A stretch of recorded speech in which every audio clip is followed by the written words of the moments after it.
نبی صلی اللہ علیہ وسلم کی سب سے پہلی زوجہ محترمہ سیدہ خدیجہ بنت خویلد رضی اللہ عنہا ہیں۔ نبی صلی اللہ علیہ وسلم کے فرزند ابراہیم رضی اللہ عنہ کے سوا آپ کی ساری اولاد انہی سے ہوئی۔ آپ صلی اللہ علیہ وسلم پوری زندگی اس وفا شیار بیوی کو یاد کرتے رہے۔ سیدہ خدیجہ رضی اللہ عنہا کے والد کا نام خویلد اور والدہ کا نام فاطمہ تھا۔ سیدہ خدیجہ رضی اللہ عنہا کے والد اپنے قبیلے میں اونچی حیثیت کے آدمی تھے۔ ہر شخص انہیں عزت اور احترام کی نگاہ سے دیکھتا تھا۔ مکے میں رہائش اختیار کی، وہیں فاطمہ بنت زائدہ سے شادی کی۔ ان کے بطن سے اللہ تعالی نے وہ بیٹی عطا کی جو امت مسلمہ کی پہلی ام المؤمنین بنی۔ سیدہ خدیجہ رضی اللہ عنہا عام الفیل سے 15 سال پہلے پیدا ہوئیں۔ اس طرح آپ نبی صلی اللہ علیہ وسلم سے قریباً 15 سال پہلے اس دنیا میں تشریف لائیں۔ رسول اللہ صلی اللہ علیہ وسلم سے پہلے آپ رضی اللہ عنہا کے 2 نکاح ہوئے۔ پہلے خاوند کا نام عتیق بن عابد مخزومی تھا۔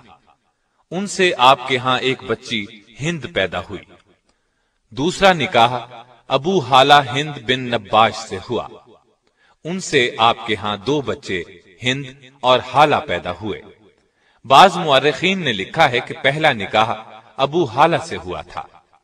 عام الفیل سے 20 سال بعد فجار کی جنگ چھڑ گئی۔ اس میں خدیجہ رضی اللہ عنہا کے والد اور شوہر لڑائی کے لیے نکلے اور مارے گئے۔ آپ رضی اللہ عنہا کے خاندان کا پیشہ تجارت تھا۔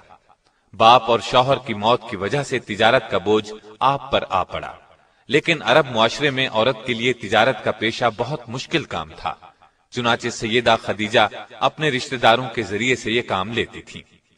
انہیں مال تجارت دے کر دوسرے ملکوں کی طرف روانہ کرتی۔ رشتہ داروں کو اس کام کا باقاعدہ معاوضہ دیا جاتا۔ اس زمانے میں رسول اللہ صلی اللہ علیہ وسلم بکریاں چرایا کرتے تھے۔ آپ لوگوں میں صادق اور امین مشہور ہو چکے تھے۔ آپ کی دیانتداری کی شہرت مکے میں چاروں طرف پھیل چکی تھی۔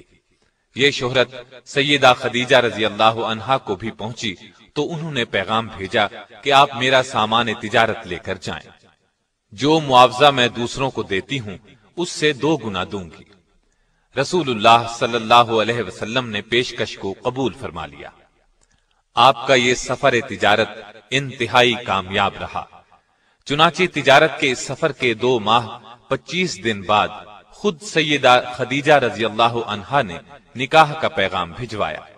نبی صلی اللہ علیہ وسلم نے اپنے چچا کے مشورے سے اس پیغام کو قبول کر لیا۔ سیدہ خدیجہ رضی اللہ عنہا نہایت سمجھدار اور شریف خاتون تھیں۔ اللہ تعالی نے مال و دولت سے بھی نوازا تھا۔ اپنے قبیلے میں باعزت تھیں، اس لیے ہر شخص ان سے نکاح کا خواہش مند تھا، لیکن قدرت نے انہیں اپنے نبی صلی اللہ علیہ وسلم کے لیے منتخب کر لیا تھا۔ اس طرح نکاح کی تاریخ طے ہو گئی۔ مقررہ تاریخ کو آپ اپنے چچا ابو طالب، سیدنا حمزہ اور خاندان کے دوسرے لوگوں کے ساتھ سیدہ خدیجہ کے گھر تشریف لائے۔ ابو طالب نے نکاح کا خطبہ پڑھا۔ 12.5 اوقیہ حق مہر مقرر ہوا۔ یہ 500 طلائی درہم کے برابر تھا۔ اس طرح سیدہ خدیجہ رضی اللہ عنہا کو پہلی ام المؤمنین بننے کا شرف حاصل ہوا۔ آپ رضی اللہ عنہا کا پہلا لقب طاہرہ تھا۔ اس طرح آپ خدیجہ طاہرہ کے نام سے مشہور ہوئیں۔ نکاح کے وقت رسول اللہ صلی اللہ علیہ وسلم کی عمر 25 سال تھی۔ سیدہ خدیجہ کی عمر 40 سال کی تھی۔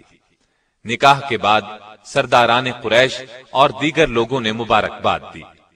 نبی اکرم صلی اللہ علیہ وسلم کی زوجیت میں آنے کے بعد سیدہ خدیجہ نے اپنا سارا مال و اسباب آپ کے قدموں میں ڈھیر کر دیا۔ اس سے آپ کو روزی کمانے کی فکر سے نجات مل گئی۔ اب آپ تھے اور اللہ کی عبادت۔ سیدہ خدیجہ نے ہر مشکل اور پریشانی کے وقت نبی صلی اللہ علیہ وسلم کو تسلی دی، دلاسا دیا اور پریشانی دور کرنے کے لیے جو کچھ کر سکتی تھیں کرتی رہیں۔ مثلا جب آپ پر پہلی وحی یعنی اقرا بسم ربک الذی خلق غار حرا میں نازل ہوئی تو تو نبی اکرم صلی اللہ علیہ وسلم گھر تشریف لائے، بدن مبارک پر لرزہ طاری تھا۔ سیدہ خدیجہ رضی اللہ عنہا سے فرمایا مجھے کپڑا اوڑھا دیں۔ جب کچھ دیر بعد گھبراہٹ دور ہوئی تو غار ہرا میں پیش آنے والا واقعہ سیدہ خدیجہ سے بیان کیا۔ سیدہ خدیجہ نے آپ کو تسلی دی اور کہا قسم ہے اس ذات کی جس کے قبضے میں میری جان ہے، میں امید رکھتی ہوں کہ آپ اس امت کے نبی ہوں گے۔ اس کے بعد سیدہ خدیجہ رضی اللہ عنہا آپ صلی اللہ علیہ وسلم کو اپنے چچا زاد بھائی ورقہ بن نوفل کے پاس لے گئیں۔ آپ نے پورا واقعہ سنایا۔ اس واقعے کو سن کر انہوں نے یقین کے لہجے میں کہا یہ وہی فرشتہ ہے جو موسیٰ علیہ السلام پر اترا تھا، کاش میں اس زمانے تک زندہ رہوں جب آپ کی قوم آپ کو وطن سے نکالے گی۔ اگر میں نے آپ کا وہ زمانہ پایا تو میں آپ کی ضرور مدد کروں گا۔ اللہ کے حکم سے جب آپ نے نبوت کا باقاعدہ اعلان فرمایا تب بھی سب سے پہلے سیدہ خدیجہ رضی اللہ عنہا ہی نے آپ کا پیغام قبول فرمایا اور ایمان لائیں۔ مردوں، عورتوں اور بچوں سبھی میں سب سے پہلے ایمان لائیں۔ آپ رضی اللہ عنہا نے نہ صرف نبوت کی تصدیق کی بلکہ آغاز اسلام میں آپ صلی اللہ علیہ وسلم کی سب سے بڑی مددگار بھی تھیں۔ آپ صلی اللہ علیہ وسلم کو چند سال تک کفار اذیت نہ دے سکے۔ اس میں بڑی حد تک سیدہ خدیجہ رضی اللہ عنہا کا اثر کام کر رہا تھا۔ مکے میں سیدہ خدیجہ کا بہت اثر رسوخ تھا۔ مشرکین نبی صلی اللہ علیہ وسلم کو جھٹلاتے تھے، اس سے آپ کو بہت صدمہ ہوتا، لیکن یہ صدمہ سیدہ خدیجہ کے پاس آ کر دور ہو جاتا تھا، اس لیے کہ وہ آپ صلی اللہ علیہ وسلم کی باتوں کی تصدیق کرتی اور مشرکین کے سلوک کو بے اثر کر دیتی تھیں۔ 7 نبوی میں قریش مکہ نے آپ صلی اللہ علیہ وسلم سے، آپ کے حامیوں سے اور بنو ہاشم سے تمام تر تعلقات توڑ لیے اور آپ صلی اللہ علیہ وسلم کو ان تمام لوگوں سمیت شیب ابی طالب میں رہنے پر مجبور کر دیا۔ وہاں آپ صلی اللہ علیہ وسلم کو 3 سال تک رہنا پڑا۔ یہ زمانہ سخت تکلیف دہ تھا۔ بچوں کے بھوک سے بلبلانے کی آوازیں سنائی دیتی تھیں۔ اس گھاٹی میں سیدہ خدیجہ بھی آپ صلی اللہ علیہ وسلم کے ساتھ تھیں۔ آپ نے بھی ہر وہ تکلیف برداشت کی جو دوسرے کر رہے تھے، پتے کھا کر گزارا کیا۔ ان حالات میں سیدہ خدیجہ رضی اللہ عنہا کے اثر و رسوخ سے کبھی کبھار کھانا پہنچ جاتا تھا۔ آخر کار قریش کے آپس کے اختلاف کی وجہ سے 3 سال بعد 10 نبوی میں اس مصیبت کا خاتمہ ہوا، یعنی ہجرت سے 3 سال پہلے وہاں سے نکلے۔ نبی اکرم صلی اللہ علیہ وسلم کے ساتھ سیدہ خدیجہ نے بھی اس سخت تکلیف دہ ماحول سے نجات پائی، لیکن مسلسل تکالیف کی وجہ سے ان کی صحت بہت خراب ہو گئی تھی۔ آخر کار رمضان 10 نبوی میں اس دار فانی سے دار آخرت کی طرف انتقال فرما گئیں۔ انا للہ و انا الیہ راجعون۔ وفات کے وقت آپ رضی اللہ عنہا کی عمر 64 سال 6 ماہ تھی۔ اس وقت تک شریعت میں نماز جنازہ کا حکم نہیں تھا، اس لیے آپ رضی اللہ عنہا کو اسی طرح دفن کر دیا گیا۔ رسول اللہ صلی اللہ علیہ وسلم خود ان کی قبر میں اترے اور سب سے زیادہ غمگسار بیوی کو قبر کی آغوش میں رکھا۔ آپ رضی اللہ عنہا کی قبر جنت المعلا میں ہے۔ آپ کی وفات کے سال کو عام الحزن قرار دیا گیا۔ بخاری اور مسلم کی ایک حدیث ہے کہ ایک مرتبہ جبریل علیہ السلام نے نبی علیہ السلام سے عرض کیا، سیدہ خدیجہ رضی اللہ عنہا آپ کے پاس برتن میں کھانے کی کوئی چیز لا رہی ہیں، جب وہ آئیں تو انہیں اللہ تعالیٰ کا اور میرا سلام کہہ دیجیے گا۔ نسائی کی ایک روایت کے الفاظ یوں ہیں، جبریل بارگاہ نبوت میں حاضر ہوئے اور کہا، حق تعالی شانہ سیدہ خدیجہ کو سلام کہتے ہیں۔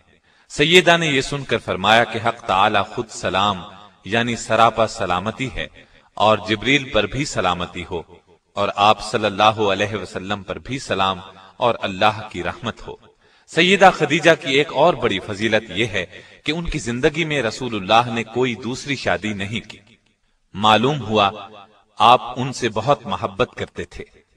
بخاری اور مسلم کی روایات کے مطابق آپ نے انہیں جنت میں ایسے محل کی بشارت دی جو موتی کا ہوگا۔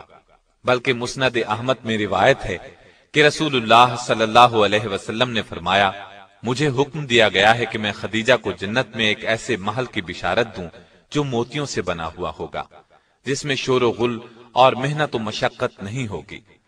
سیدہ خدیجہ کی وفات کے بعد آپ صلی اللہ علیہ وسلم اکثر انہیں یاد کرتے اور تعریف فرماتے تھے۔ نبی صلی اللہ علیہ وسلم سیدہ کی زندگی میں ان کی سہیلیوں سے اچھا سلوک فرماتے تھے اور انتقال کے بعد بھی ان سے اچھا سلوک کرتے رہے۔ جب کوئی چیز آتی تو آپ اس میں سے کچھ حصہ الگ کرتے اور فرماتے، یہ خدیجہ کی فلاں سہیلی کو دے آؤ۔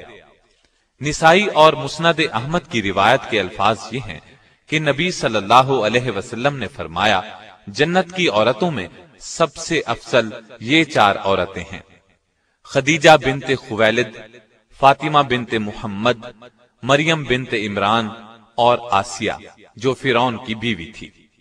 سیدہ کی اس خصوصیت میں کوئی دوسری ام المؤمنین شریک نہیں ہوئی۔ بخاری، مسلم اور مسند احمد کی ایک روایت میں سیدہ خدیجہ کو تمام جہانوں کی عورتوں سے بہتر فرمایا۔ آپ کے پہلے خاوند سے ایک بیٹے ہند تھے، یہ آپ کے ساتھ ہی ایمان لے آئے۔ انہی کی نسبت سے آپ رضی اللہ عنہا کی کنیت ام ہند تھی۔ رسول اللہ صلی اللہ علیہ وسلم سے سیدہ خدیجہ کے ہاں 6 بچے ہوئے، 2 صاحبزادے جو بچپن میں فوت ہو گئے اور 4 صاحبزادیاں۔ ان کی تفصیل یہ ہے: قاسم رسول اللہ صلی اللہ علیہ وسلم کے سب سے بڑے صاحبزادے تھے، انہی کے نام پر آپ کی کنیت ابو القاسم تھی۔ بچپن میں مکے میں انتقال کر گئے۔ دوسرے صاحبزادے عبداللہ تھے، یہ بھی کم عمری میں ہی انتقال کر گئے۔ ان کے لقب طیب و طاہر تھے، اس لیے کہ یہ زمانہ نبوت میں پیدا ہوئے تھے۔ سیدہ زینب رضی اللہ عنہا، یہ رسول اللہ صلی اللہ علیہ وسلم کی سب سے بڑی صاحبزادی تھی، اور دوسری صاحبزادیاں سیدہ رقیہ رضی اللہ عنہا، سیدہ ام کلثوم رضی اللہ عنہا اور سیدہ فاطمہ رضی اللہ عنہا ہیں۔